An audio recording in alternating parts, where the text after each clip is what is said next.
For those who say, Mr. Mayor, there's a constitutional question involved here, and you can't put on the kind of handgun controls that you're talking about without infringing on those constitutional rights. You know, that's an overstated argument. The New York Times this morning calls you the national spokesman for handgun licensing.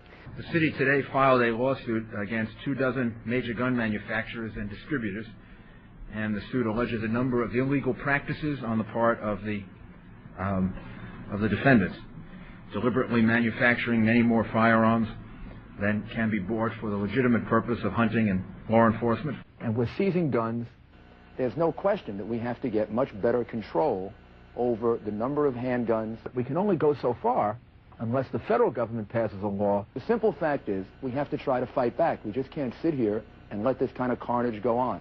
Gun licensing would help. The NRA, for some reason, I think goes way overboard. This lawsuit is meant to end the free pass that the gun industry has enjoyed for a very, very long time. The extremists of the left and the extremists of the right have essentially the same tactic. Add taxes to a lot of the ammunition in order to reduce the level of ammunition. All of that will help. The ban on assault weapons. The single biggest connection between violent crime and an increase in violent crime is the presence of guns in your society. Anything that gets handguns and automatic weapons out of our streets, out of our cities, out of our states, I'm in favor of. Guns that are objects or instruments of mass destruction. Target the interstate movement of guns.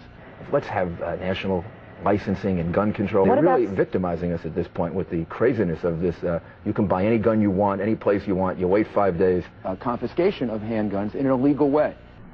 The more guns you take out of society, the more you're going to reduce murder. The less you take out of society, the more it's going to go up. We have a horrendous number of guns in this country. There should be stronger penalties for people who have guns. The more that we can reduce the large number of handguns in our society, the faster we're going to start moving this in the right direction. The lax way in which guns are handled throughout the country. It makes much more sense to have a program in which we take guns out of society rather than add to the number of handguns that are already there.